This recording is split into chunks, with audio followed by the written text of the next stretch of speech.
지금 일본 정부가 발칵 뒤집혔습니다.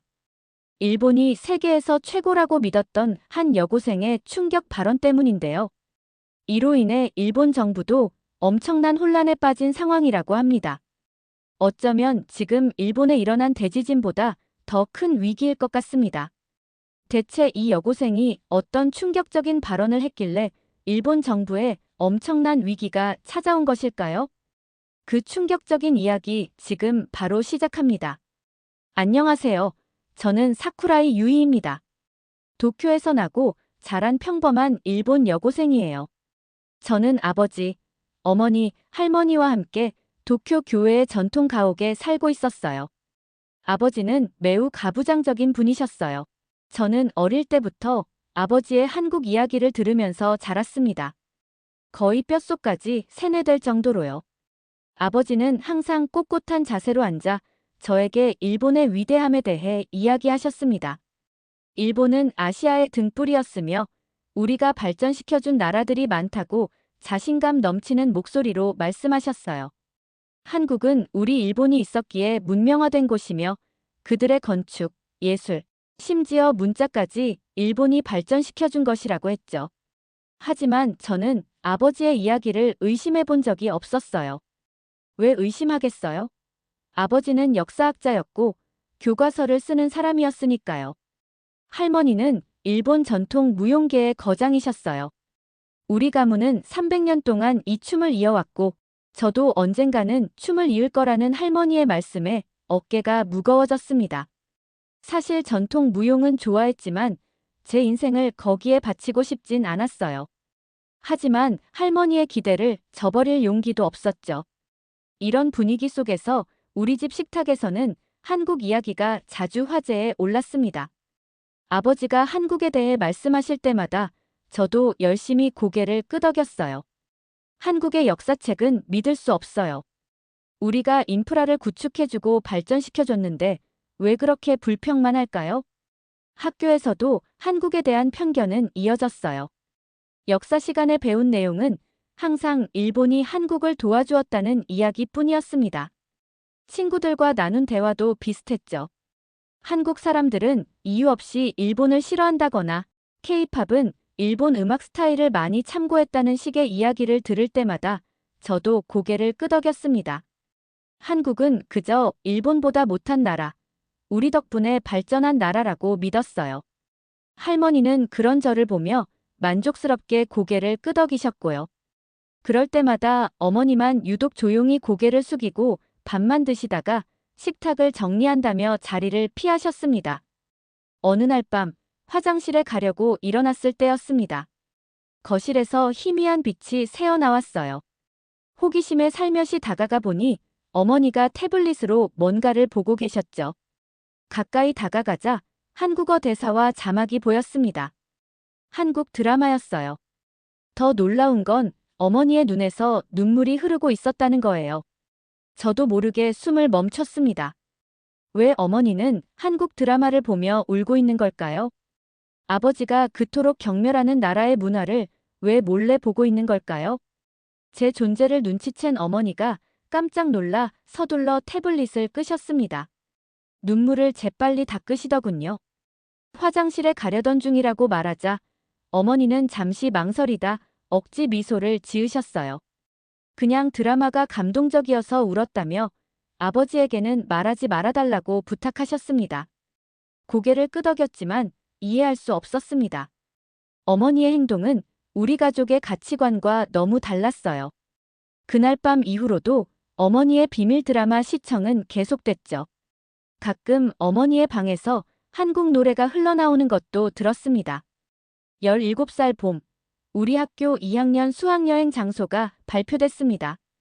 선생님께서 이번 수학여행은 한국의 수도 서울이라고 말씀하시자 교실이 술렁였어요. 저는 충격을 받았습니다. 하필 한국이라니요? 아버지가 그토록 경멸하는 나라에 간다고. 집에 돌아가 이 소식을 전하면 아버지가 어떤 반응을 보일지 상상도 되지 않았어요. 그날 밤, 저는 수학여행 안내문을 아버지께 건넸습니다. 예상대로 아버지의 표정이 굳어졌어요. 한국에 굳이 갈 필요가 있느냐는 의문을 제기하셨죠. 그러나 놀랍게도 어머니가 나서셨어요. 평소와 달리 단호한 목소리로 유이가 직접 보고 판단하게 해주는 것이 좋겠다고 말씀하셨습니다. 아버지와 어머니 사이에 팽팽한 긴장감이 흘렀습니다. 할머니도 불만스러운 표정이셨죠. 하지만 결국 아버지는 한숨을 쉬며 고개를 끄덕이셨어요. 가보되 일본인으로서의 자부심을 잊지 말라는 당부와 함께요. 그렇게 제 인생을 바꿀 여행이 결정됐습니다. 당시에는 몰랐죠. 이 여행이 제가 알던 모든 것을 뒤집어 놓을 거라는 사실을요. 한국으로 가기 전날 밤 짐을 챙기는데 어머니가 조용히 제 방에 들어오셨습니다. 평소보다 긴장된 표정이었어요. 손에는 작은 종이 쪽지를 들고 계셨죠. 유이, 이것 좀 받아둬라. 어머니가 건네준 종이에는 한글로 주소가 적혀 있었습니다. 서울 어딘가의 주소인 것 같았어요. 의아한 표정으로 쳐다보자 어머니는 갑자기 저를 꼭 안아주셨습니다. 그동안 어머니가 이렇게 감정을 드러내는 경우는 거의 없었어요. 이곳에 가보렴. 내가 알아야 할 진실이 있어. 어머니의 목소리가 떨렸습니다. 무슨 말씀이신지 물으려 했지만 어머니는 서둘러 방을 나가셨어요. 그날 밤 내내 종이를 바라보며 생각했죠. 어떤 진실이 저를 기다리고 있는 걸까요? 어머니와 한국은 어떤 관계가 있는 걸까요? 다음 날 아침 공항으로 향하는 버스 안에서도 계속 그 생각이 머릿속을 맴돌았습니다. 친구들은 들떠서 떠들고 있었지만 저는 창밖만 바라봤어요. 도쿄의 고층 빌딩들이 점점 멀어지는 모습이 마치 제 마음처럼 느껴졌습니다. 익숙한 것에서 멀어지고 있다는 기분이었죠. 비행기에서 내려 인천공항에 발을 디딘 순간 첫 번째 충격이 밀려왔습니다. 상상했던 것과 너무 달랐어요. 아버지의 말로는 한국은 일본보다 훨씬 뒤처진 나라여야 했습니다. 하지만 눈앞에 펼쳐진 공항은 나리타보다 더 현대적이고 깨끗했어요. 로봇 안내원이 우리를 반갑게 맞이했습니다. 일본어로 정확하게 안내해주는 모습에 놀랐어요. 친구 미카도 눈을 동그랗게 뜨고 저에게 속삭였습니다. 유이, 여기 진짜 생각보다 발전했다. 우리 학교 로봇보다 더 똑똑한 것 같아. 고개를 끄덕였지만 마음은 혼란스러웠어요. 공항 곳곳에 있는 최첨단 스마트 시스템과 디지털 안내판들을 보면서 계속 의문이 들었습니다. 정말 이곳이 아버지가 말한 그 미개한 나라일까요? 입국 심사를 마치고 수화물을 찾은 후 우리는 서울로 향하는 공항철도에 탑승했습니다. 기차 안은 놀라울 정도로 깨끗했어요. 일본의 철도도 깨끗하다고 자부하지만 이곳도 결코 뒤지지 않았습니다. 창밖으로 보이는 풍경은 점점 도시화되었고 곧 서울의 고층 빌딩들이 보이기 시작했어요. 우와, 저기 봐. 정말 빌딩이 많네. 친구 유키의 탄성에 저도 함께 창밖을 바라봤습니다. 한강을 가로지르는 다리와 그 주변으로 늘어선 현대적인 건물들이 시야에 들어왔어요. 일본의 풍경과 다르면서도 어떤 면에서는 비슷했습니다. 마치 평행세계에 온 것 같은 이상한 느낌이 들었어요. 서울역에 도착해서 지하철로 갈아탔습니다. 지하철 역사는 생각보다 훨씬 넓고 깨끗했어요. 디지털 안내판에는 일본어, 영어, 중국어까지 친절하게 안내되어 있었습니다. 무엇보다 놀라웠던 건 와이파이 속도였어요. 제 핸드폰이 일본에서보다 더 빠르게 연결됐죠. 이거 진짜 후진국 맞아? 혼잣말처럼 중얼거렸습니다. 그동안 우리가 알고 있던 한국의 이미지와 눈앞의 현실 사이에 너무 큰 괴리가 있었어요. 머릿속이 혼란스러웠습니다. 만약 한국에 대한 이런 기본적인 사실도 잘못 알고 있었다면 다른 것들은 어떨까요? 아버지의 역사 이야기들은, 학교에서 배운 내용들은, 호텔에 체크인하고 짐을 풀면서도 이런 생각들이 머리에서 떠나지 않았습니다. 방 창문으로 보이는 서울의 야경은 도쿄와 비교해도 뒤지지 않았어요. 빌딩마다 화려한 조명이 켜져 있었고 거리는 활기찬 사람들로 가득했습니다. 저녁 식사 후 선생님은 내일의 일정을 설명해 주셨어요. 첫 번째 방문지는 경복궁이라는 한국의 옛 궁전이었습니다. 일본의 황궁과 비교해 보면 어떨지 궁금했어요. 밤에 혼자 침대에 누워 천장을 바라보면서 어머니가 주신 주소가 적힌 종이를 다시 꺼내봤습니다. 한글로 씌어진 글자들이 낯설게 느껴졌어요. 하지만 어머니의 떨리는 목소리가 자꾸 귓가에 맴돌았습니다. 내가 알아야 할 진실이라는 말이 무슨 의미일까요? 혼란스러운 마음에 핸드폰을 꺼내 지도 앱을 열었습니다. 주소를 입력하자 위치가 표시됐어요. 북촌 한옥마을이라는 곳이었습니다.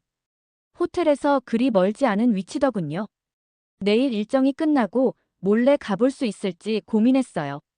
하지만 이상하게도 두렵지는 않았습니다. 오히려 어떤 설렘 같은 것이 느껴졌어요. 마치 오랫동안 잃어버렸던 무언가를 찾아가는 여정의 시작 같은 기분이었죠. 어쩌면 제 인생을 완전히 바꿔놓을지도 모른다는 예감이 들었습니다. 다음 날 아침, 밝은 햇살에 눈을 떴을 때 가슴이 두근거렸어요. 오늘은 경복궁을 방문하는 날이었습니다. 버스가 경복궁 앞에 도착했습니다.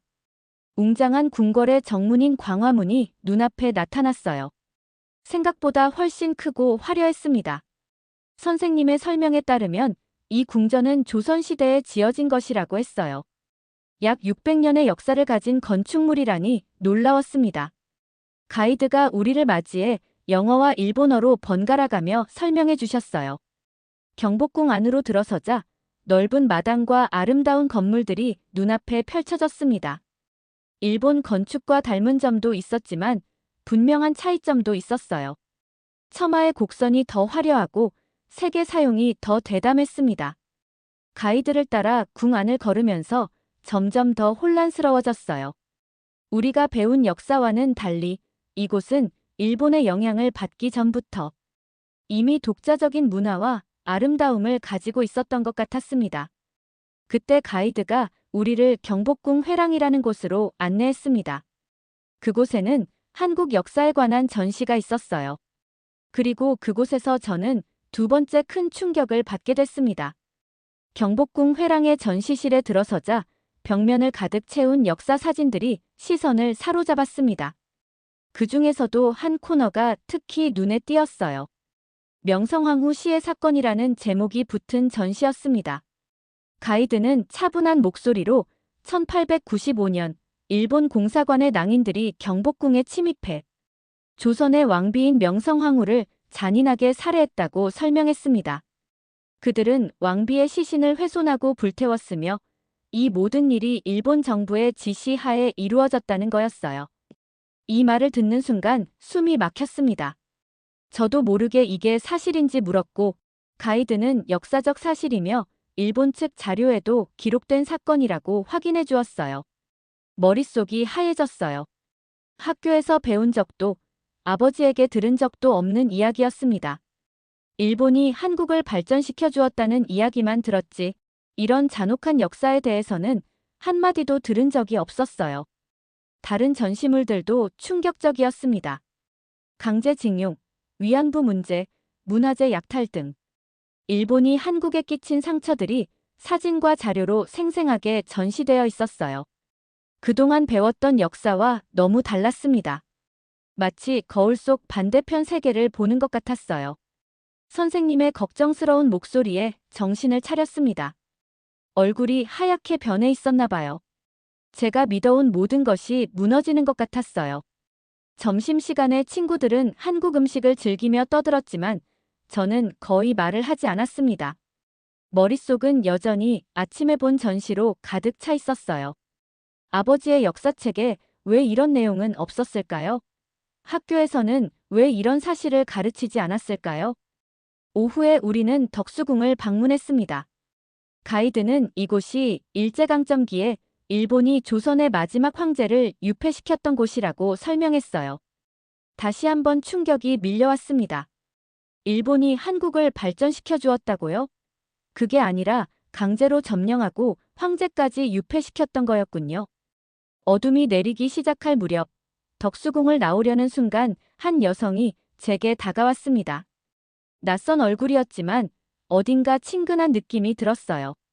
그녀는 저의 이름을 알고 있었고 어머니의 부탁으로 왔다고 했습니다. 여성은 더 설명하지 않고 작은 봉투를 건네고 인파 속으로 사라졌습니다. 떨리는 손으로 봉투를 열자 그 안에는 종이 한 장이 들어 있었어요. 어머니가 주신 북촌 한옥마을 주소와 동일한 장소였지만 더 상세한 정보와 함께 오늘 밤 8시 이곳으로 와주세요. 혼자서요. 라는 메모가 적혀 있었습니다. 봉투 안에는 또 다른 쪽지가 있었는데 어머니의 필체로 유이야. 이제 내가 진실을 알 때가 됐다. 용기를 내렴. 이라고 쓰여 있었어요.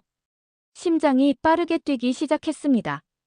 선생님이나 친구들에게 들키지 않고 어떻게 그곳에 갈 수 있을지 고민했지만 어머니의 메시지는 너무나 절박해 보였어요.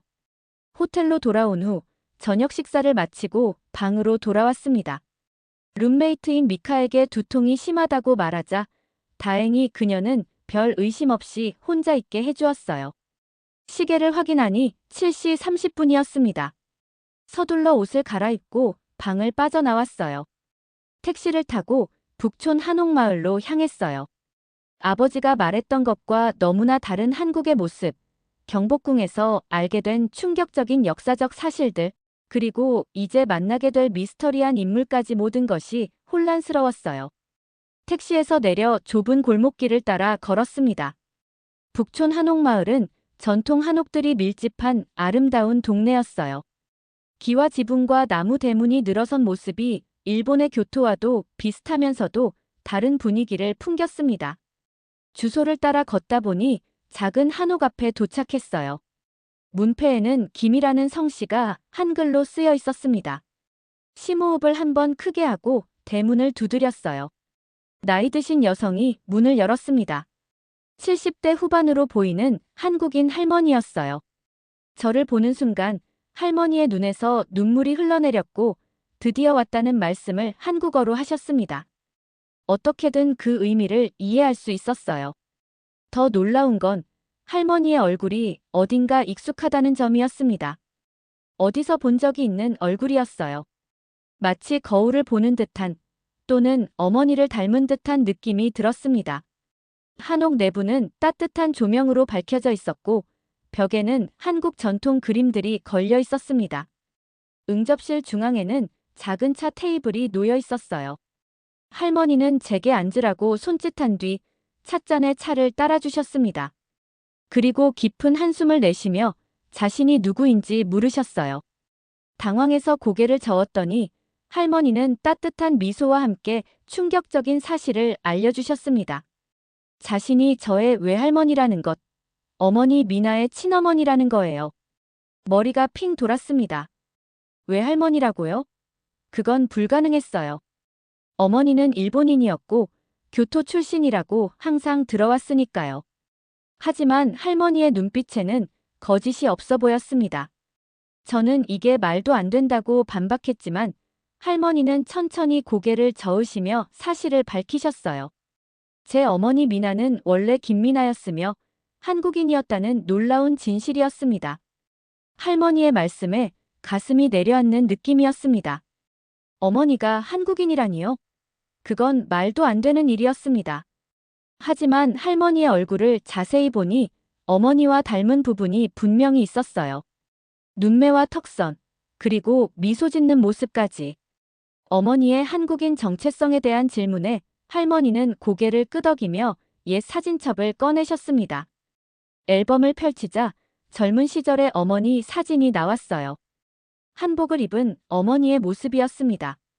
사진 속 어머니는 제가 알던 것보다 훨씬 밝고 생기 넘치는 표정이었어요. 할머니의 설명에 따르면 어머니는 원래 김미나라는 이름의 한국 전통 무용을 전공하던 학생이었다고 합니다.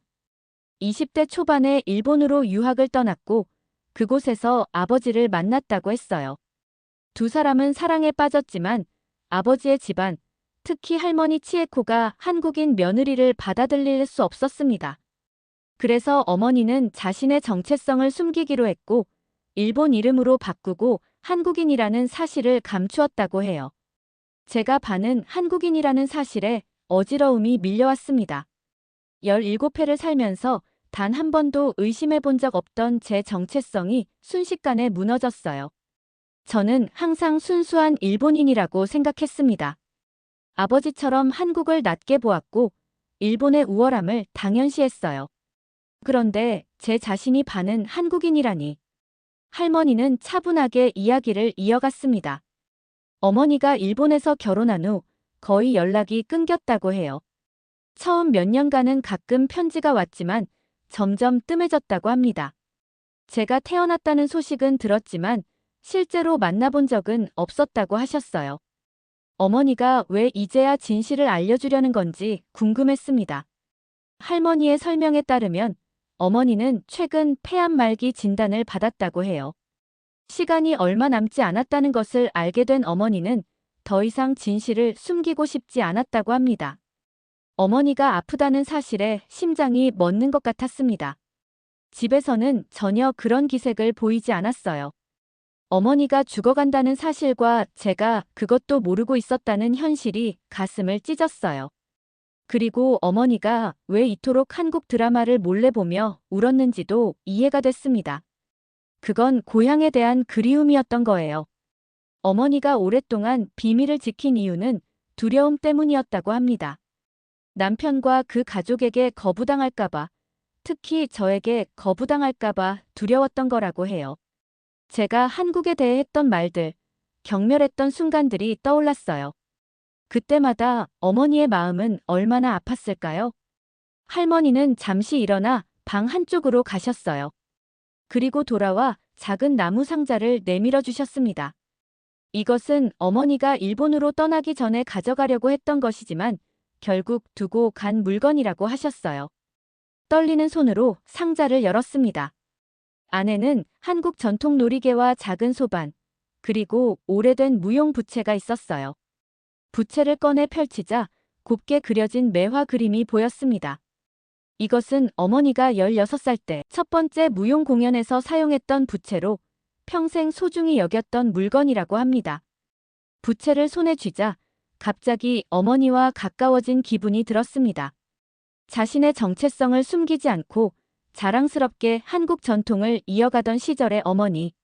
할머니에 따르면 어머니는 승무라는 한국 전통 무용을 전공했고 매우 뛰어났다고 해요. 일본으로 유학 갔을 때도 그것을 계속하고 싶어 했다고 합니다.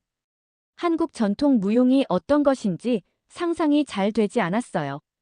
할머니는 제 궁금증을 눈치채신 듯 천천히 일어나셨습니다. 보여주겠다며 옷장에서 붉은색과 파란색이 어우러진 화려한 한복을 꺼내셨어요. 그리고 긴 소매가 달린 상의를 입고 머리에는 작은 고깔을 쓰셨어요. 할머니는 작은 북 앞에 서서 천천히 몸을 움직이기 시작했습니다. 나이가 많으셔서 움직임은 제한적이었지만 손짓과 발짓의 우아함은 여전했어요. 특히 소매를 흩날리는 모습이 마치 나비가 춤추는 것 같았습니다. 할머니의 춤을 보며 놀라운 사실을 깨달았어요. 그 움직임은 일본의 니혼부요와 비슷한 점이 많았습니다. 손의 움직임, 고개를 돌리는 방식, 발을 내딛는 순서까지 할머니 치에코에게 배웠던 동작들과 너무나 닮아 있었어요. 할머니는 두 나라의 전통 무용은 많은 공통점이 있으며 서로 영향을 주고받았기 때문이라고 설명해 주셨어요. 아버지는 항상 일본 문화의 우월함과 순수함을 강조했어요.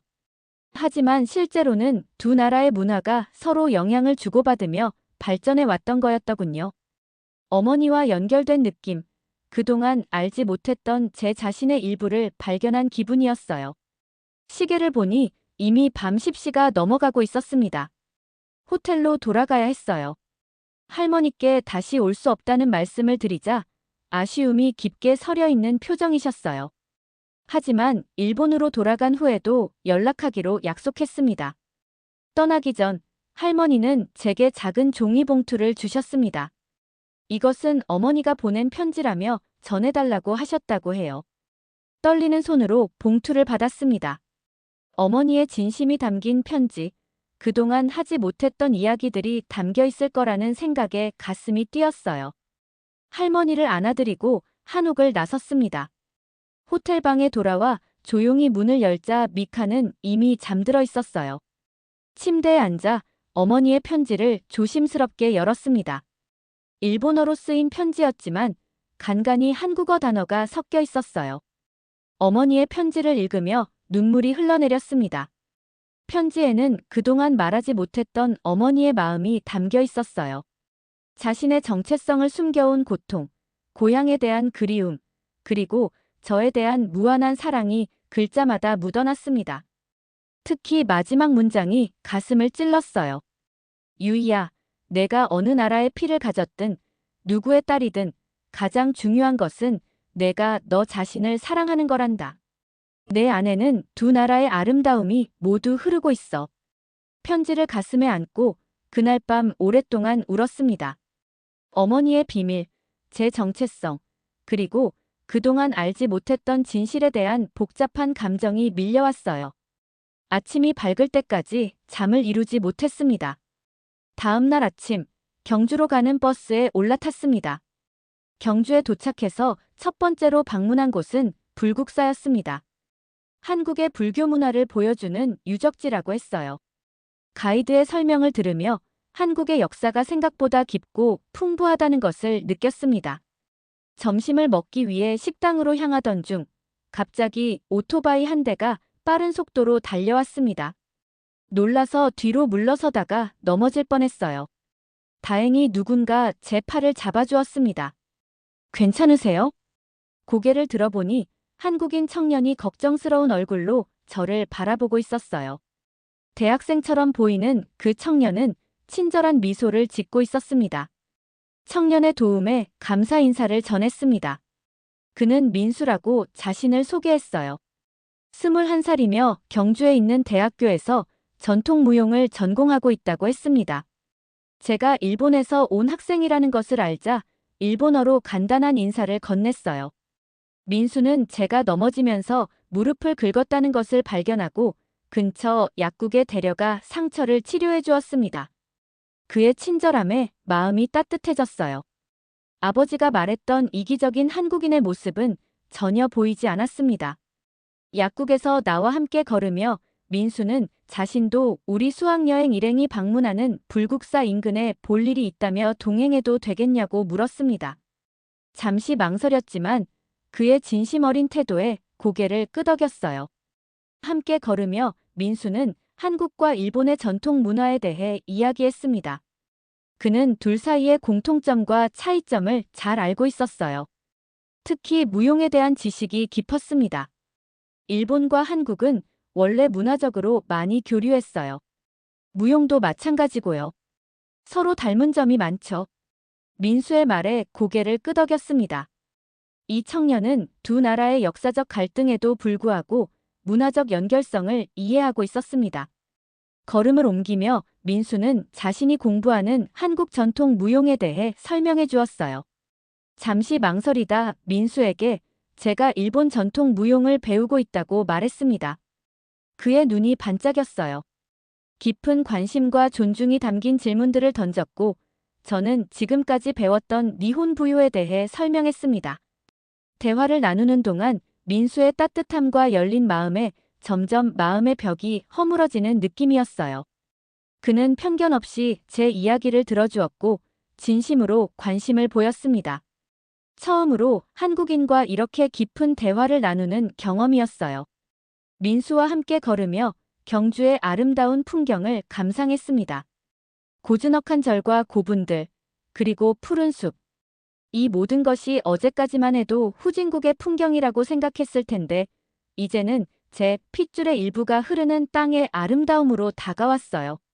민수는 한국과 일본에 대해 균형 잡힌 시각을 가지고 있었어요. 그는 두 나라 모두 완벽하지 않으며 각자의 아름다움과 함께 해결해야 할 문제들이 있다고 말했습니다. 중요한 건 서로를 이해하려는 노력이라는 그의 말에 깊이 공감했어요. 시간이 흘러 제가 일행에게 돌아가야 할 시간이 되었습니다. 짧은 만남이었지만 그는 제 마음속에 큰 변화를 가져다 주었어요. 한국인에 대한 편견이 완전히 무너지는 순간이었습니다. 호텔로 돌아와 창밖을 바라보며 생각에 잠겼습니다. 그동안 일본에서 배워온 모든 것들에 의문이 들기 시작했어요. 아버지의 말씀, 할머니 치에코의 가르침, 그리고 학교에서 배운 역사까지. 그날 밤, 어머니에게 긴 메시지를 작성했습니다. 진실을 알게 된 충격, 할머니를 만난 이야기, 그리고 이제 어머니의 선택을 이해한다는 마음까지. 가장 중요한 것은 어머니를 사랑한다는 말이었어요. 우리는 모두 같은 하늘 아래 살아가는 존재들인데 왜 서로를 이해하지 못하고 경계를 만들어 왔을까요? 일본으로 돌아가는 비행기 안에서 창밖을 바라보며 지난 며칠을 되돌아봤습니다. 이 여행은 단순한 수학여행이 아니었어요. 제 정체성을 찾아가는 여정이었고 진실을 마주하는 시간이었습니다. 집으로 돌아가면 많은 것을 바꿔야 할 것 같았어요. 아버지와 할머니 치에코에게 진실을 말해야 했고 어머니와도 솔직한 대화를 나눠야 했습니다. 도쿄에 도착했을 때 아버지가 공항에 마중 나와 있었습니다. 평소와 다름없이 엄격한 표정이었지만 눈빛에는 안도감이 보였어요. 제가 무사히 돌아온 것을 진심으로 기뻐하는 것 같았습니다. 여행은 어땠니? 아버지의 질문에 잠시 망설였습니다. 그저 미소를 지으며 많은 것을 배웠어요라고 대답했습니다. 집으로 향하는 차 안에서 아버지는 평소와 달리 조용했습니다. 무슨 생각을 하고 계신지 궁금했어요. 그때 아버지가 입을 열었습니다. 어머니가 너에게 할 말이 있다고 하더구나. 집에 도착하면 먼저 어머니 방에 들르렴. 아버지의 말에 심장이 빠르게 뛰기 시작했습니다. 집에 들어서자 평소와 다른 분위기가 느껴졌습니다. 더 조용하고 어딘가 무거운 공기가 흐르는 것 같았어요. 짐을 현관에 내려두고 곧바로 어머니 방으로 향했습니다. 문을 조심스럽게 두드리자 어머니의 부드러운 목소리가 들렸습니다. 평소보다 창백해 보였지만 눈빛은 따뜻했습니다. 유이, 돌아왔구나. 여행은 어땠니? 어머니를 바라보니 갑자기 눈물이 차올랐습니다. 뛰어가 어머니를 꼭 안았어요. 그동안 알지 못했던 어머니의 아픔과 고통, 숨겨왔던 정체성, 모든 것이 생각나 가슴이 미어졌습니다. 어머니를 꼭 안은 채 눈물을 흘렸습니다. 말없이 한참을 그렇게 있었어요. 어머니도 저를 안아주며 조용히 눈물을 흘리셨습니다. 그동안 서로에게 하지 못했던 말들, 나누지 못했던 감정들이 이 포옹 속에 모두 담긴 것 같았어요. 마침내 눈물을 멈추고 어머니의 얼굴을 바라봤습니다. 한국에서 있었던 일들을 모두 알고 있다는 걸 눈빛만으로도 느낄 수 있었어요. 어머니의 뺨을 타고 흐르는 눈물을 닦아드렸습니다. 어머니는 자신의 병에 대해서도 솔직하게 말씀하셨어요. 의사가 6개월 시간이 남았다고 했다는 것, 그래서 더 이상 비밀을 간직하고 싶지 않았다는 것까지. 그 말을 듣는 순간 가슴이 찢어지는 듯 했지만 동시에 이제라도 진실을 알게 되어 다행이라는 생각이 들었습니다. 어머니의 말에 따르면 처음에는 아버지도 어머니가 한국이라는 사실을 몰랐다고 해요. 결혼 후 1년이 지나 저를 가진 후에야 용기를 내어 말씀드렸다고 합니다. 처음에는 충격과 분노를 느꼈지만 결국은 어머니를 사랑하는 마음이 더 컸다고 합니다.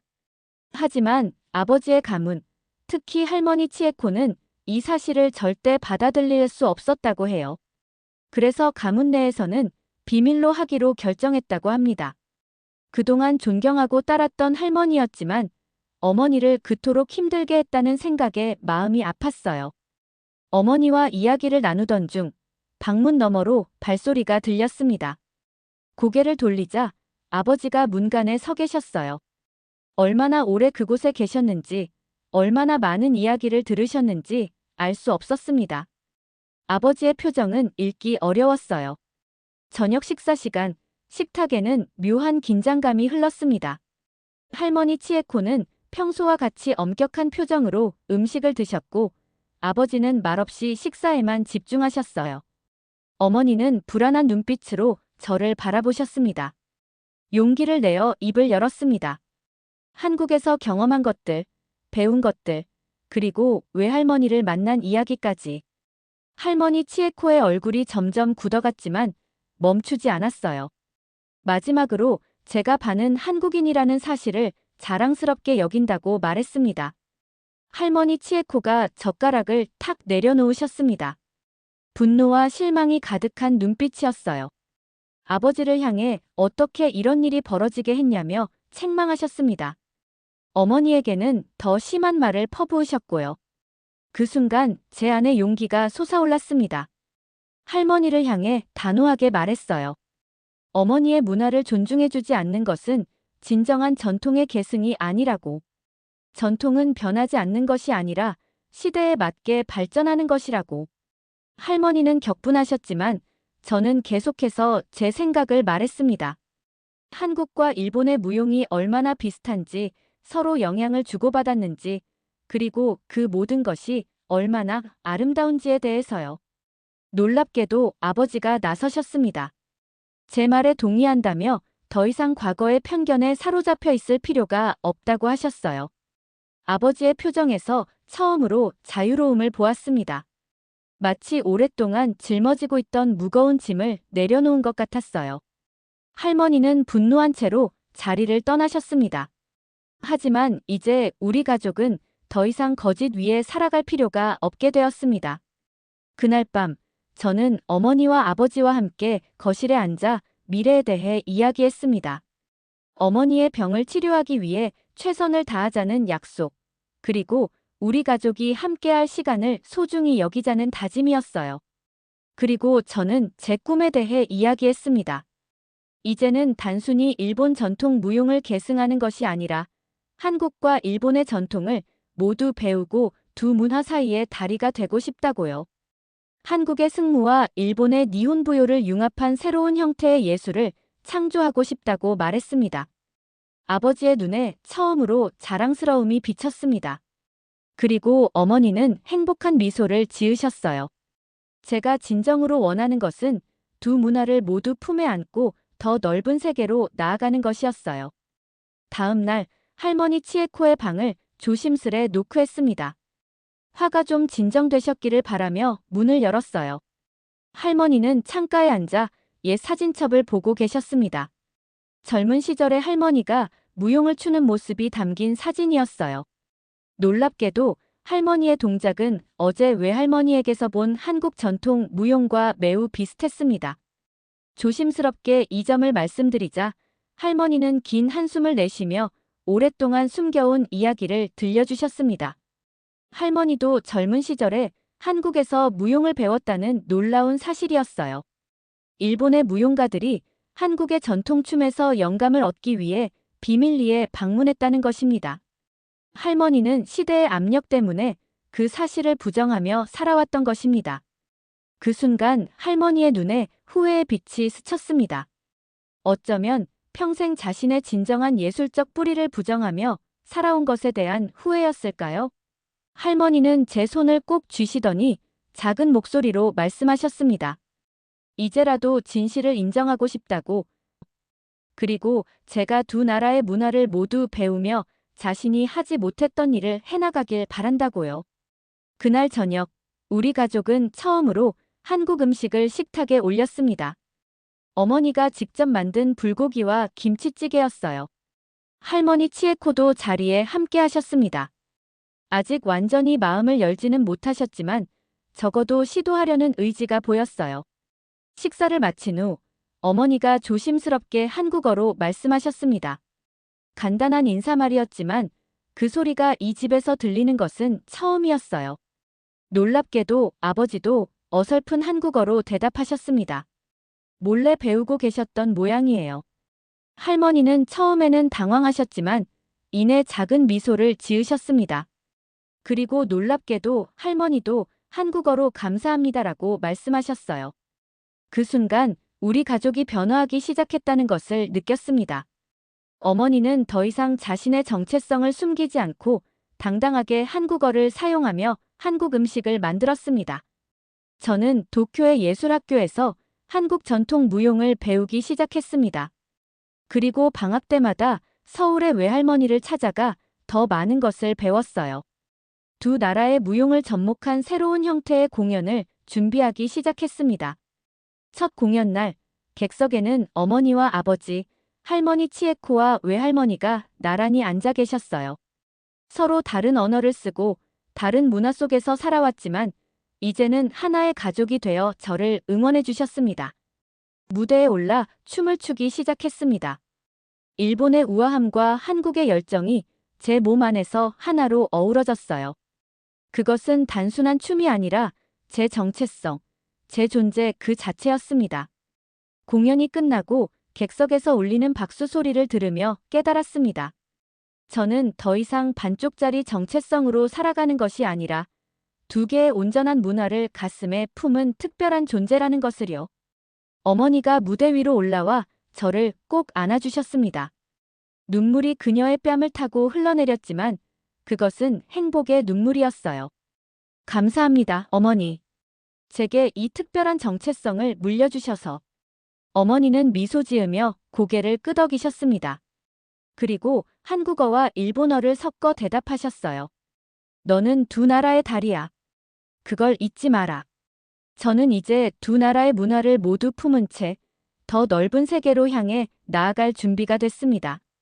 그리고 그 길에서 만나는 모든 편견과 장벽을 춤으로, 예술로, 그리고 열린 마음으로 허물어갈 것입니다.